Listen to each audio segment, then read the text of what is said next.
A fateful phone call, the soft grunt of a strange man, then silence forever. Who was holding the missing young woman's phone? Why did the perpetrator dare to answer when police called? And the most chilling question, could the very people who enforce the law be covering up the crime? This story will make you question your faith in justice. Welcome to the Case Files, where we explore shocking cases, unsolved mysteries, and gripping true crime stories from around the world. I'm your host, and today we're going to dissect one of the most shocking and controversial cases in modern criminal history. Today, we're diving deep into a case that not only shocked the international community, but also exposed the darkest corners of police corruption and systematic cover-ups that reach the highest levels of law enforcement. In this episode, we're taking a deep dive into the infamous case of the Dessau Nightmare, the murder of Li Yangjie and the police family cover-up. A tragedy that shook the Asian community in Europe and became one of the biggest police corruption scandals in German history. Dessau, the city of dreams. Dessau-Roßlau, a beautiful small city with 83,000 residents along the Elbe River in eastern Germany. This place is famous for the Bauhaus Architectural School, the birthplace of modern design ideas. For thousands of international students, Dessau wasn't just a study destination, but a promised land. In 2015, a young Chinese woman set foot on this land with a heart full of aspirations. Her name was Li Yangjie, 25 years old. Portrait of the victim, Li Yangjie. Born in 1990 in Jiaozhou City, Henan Province, Yangjie grew up in a special family. Both her father and mother were police officers. The irony is that these professional justice protectors couldn't protect their only beloved daughter. Yangjie excellently graduated from Henan University of Science and Technology with a degree in civil engineering. With a burning passion for architecture, she conquered the master's program in architecture at the prestigious Bauhaus University. Life in Dessau wasn't easy at first. Language barriers, cold climate, homesickness. But with her friendly and intelligent personality, Yangjie quickly adapted. She lived in student housing, becoming the big sister who always helped newcomers. To balance her life, she maintained an evening jogging routine, a fixed route around the neighborhood. This was her personal time, to breathe fresh air and feel the peaceful rhythm of the city.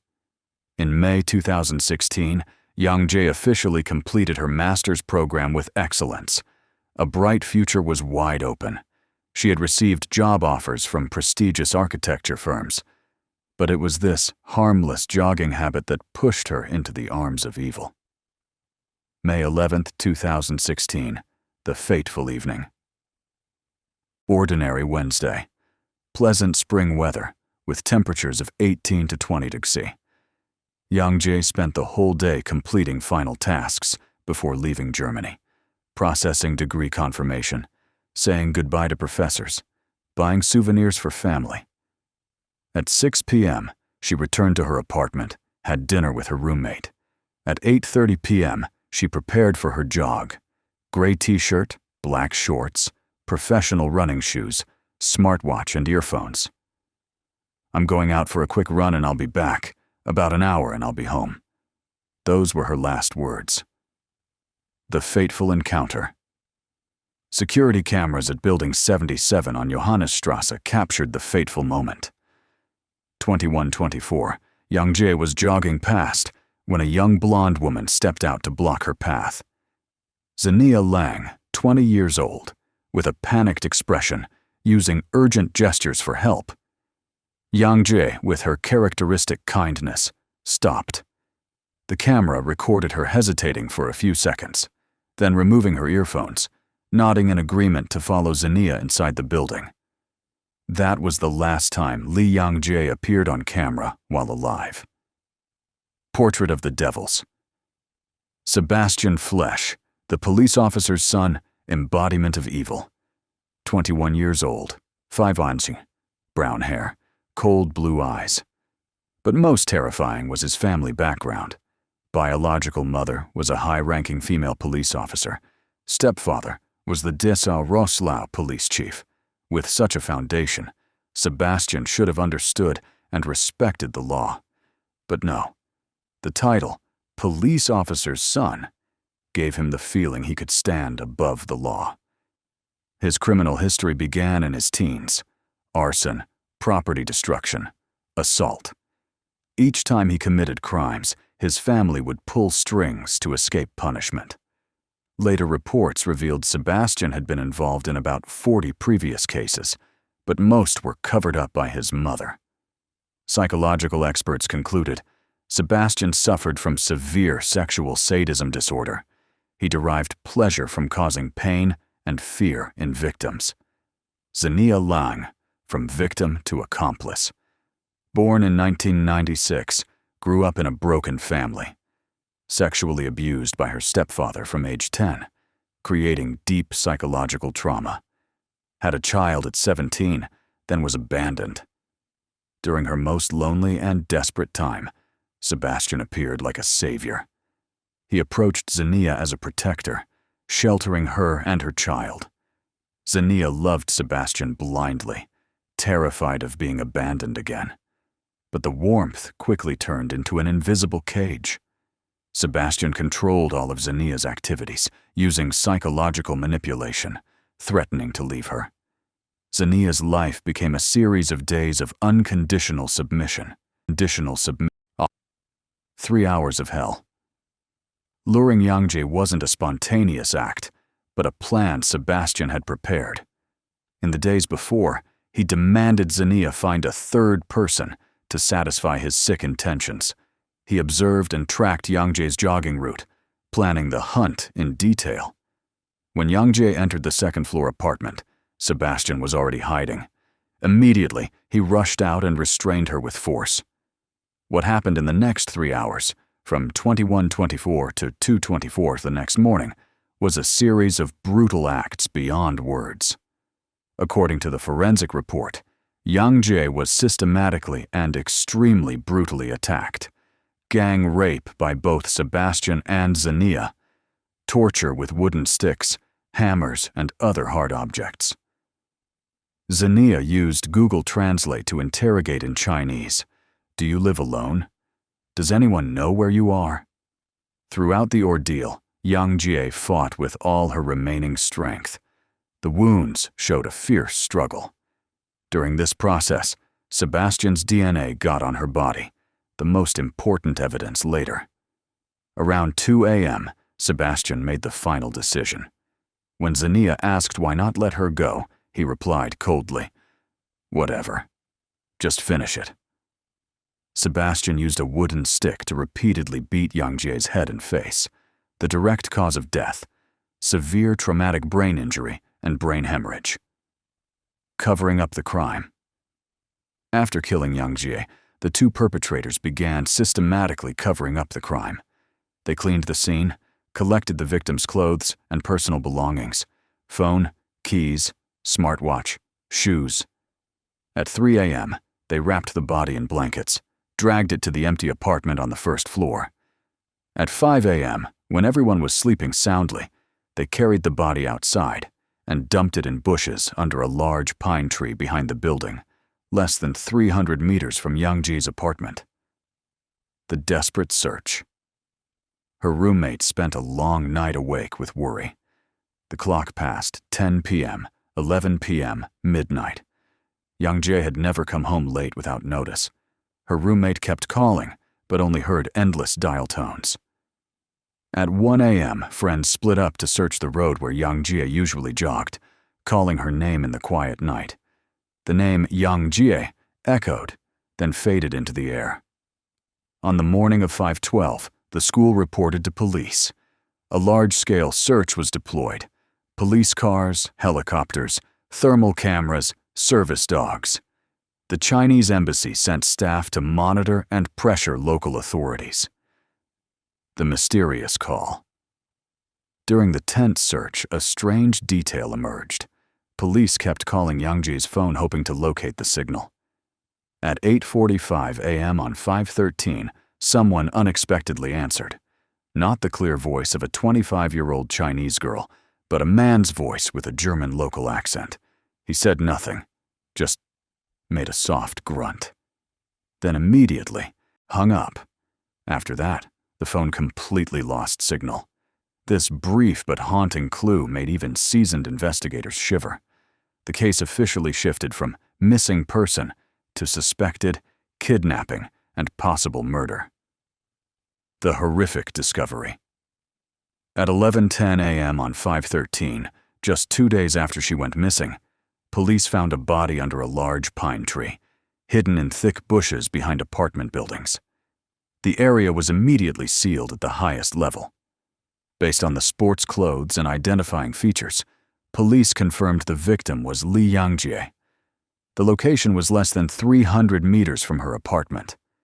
The scene shocked not only police, but also seasoned forensic experts. Professor Udo Bollmann described, "Her mouth and face were savagely beaten. I could barely recognize this was Yangjie." Forensic report: skull fractured in multiple places, jaw broken, body covered with wounds from various attacking objects. Not just the result of murder, but evidence of prolonged, systematic torture. First clues. Investigators noted important findings. First, all personal belongings, clothes, phone, smartwatch, especially apartment keys, had vanished. The perpetrator taking these suggested they might be kept as trophies or to destroy evidence. Second, the scene was quite tidy, with no signs of struggle on site. Surrounding grass was barely disturbed, no blood on the ground. This supported the hypothesis that this was only a secondary scene, a dumping ground. Third, despite being brutally attacked, Yangjie left a final invaluable gift: DNA sample from an unknown man on her body, result of her fierce struggle for self-defense. Wave of fear. News of finding Yangjie's body in a massacred state struck like lightning. Fear spread throughout the international student community. The horror came not just from the brutality, but from a practical detail. Yangjie's apartment keys were missing. The killer might be holding the keys and could break in any time. Many students, especially Asian female students, were severely shocked and required psychological treatment. Others packed and flew home immediately. On 5/18, over 600 Chinese students and local residents organized a march and memorial in downtown Dessau. The slogan "Justice for Yangjie" echoed through the streets. 10 days of suspicious silence. For 10 days after the body was found, Dessau police seemed to have no important leads. They interrogated dozens of people, collected hundreds of statements, reviewed countless cameras, but the case seemed to hit a dead end.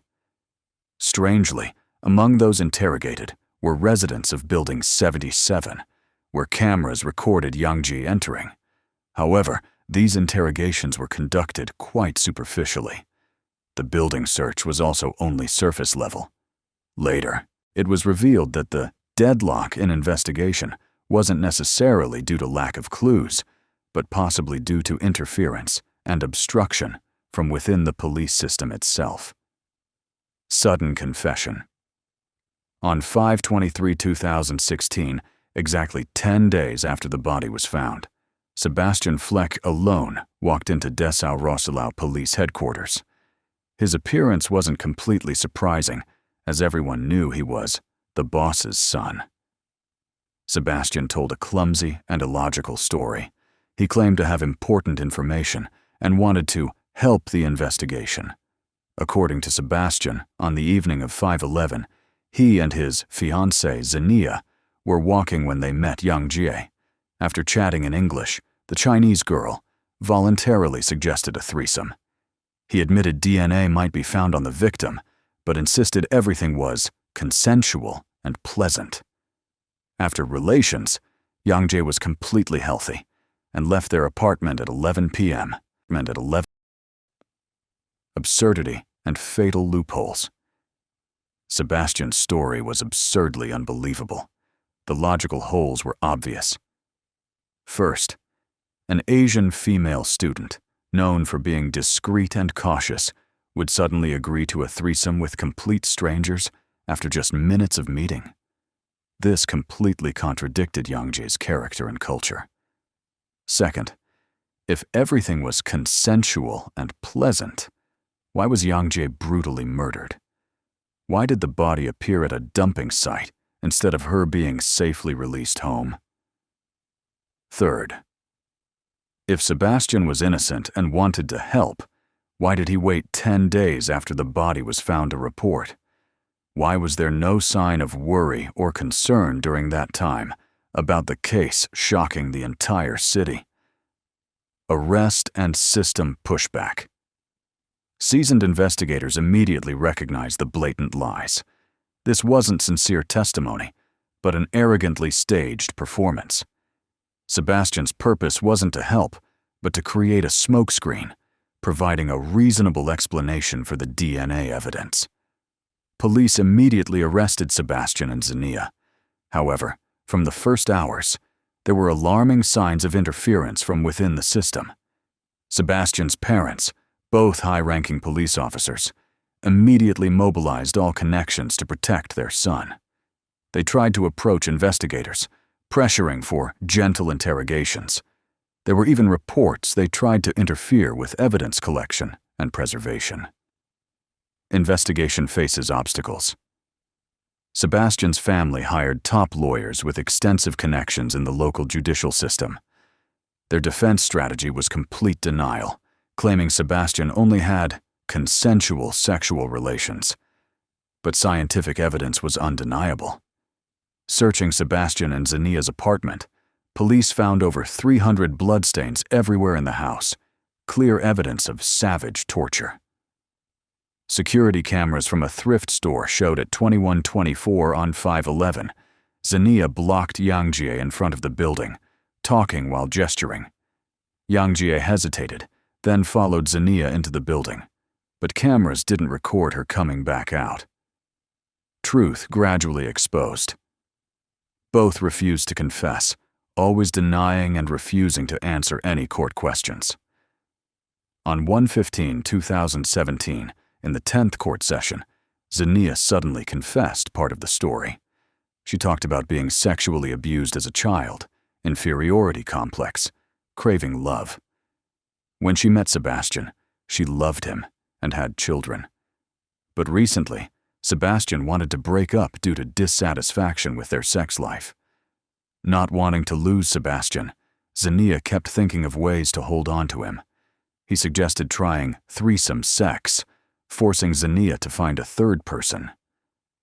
On the evening of 5/11, Xenia saw Yangjie jogging, used the excuse of needing help moving something to lure her upstairs. Sebastian hid behind the door, attacking Yangjie as soon as she entered. Xenia claimed she was forced by Sebastian to participate. After over an hour, both left Yangjie in the room. About 3 hours later, they returned and disposed of the body. Historic verdict. On 8/4/2017, after 36 packed court sessions, the first instance verdict was announced. Sebastian Flesch was sentenced to life imprisonment for rape and murder of Yangjie. Since Germany has no death penalty, this was the highest sentence. German law normally allows life prisoners to apply for parole after 15 years. But due to the severity, the court ruled Sebastian cannot apply for parole after 15 years. Xenia Lang was sentenced to 5 years and 6 months for complicity. The police corruption scandal was fully exposed. Sebastian's stepfather was suspended from his police chief position for investigation. The Dessau police system underwent complete reorganization. Conclusion. The Li Yangjie case isn't just a personal tragedy, but a warning bell about hidden dangers in society. A talented young woman, full of dreams, paid with her life simply for kindness and trust in people. The most frightening thing wasn't the brutality of the crime, but that the legal system, where people trust to seek justice, could be exploited to cover up crimes. Without the victim's family's persistence, international public pressure, and some upright police officer's conscience, the truth might have been buried forever.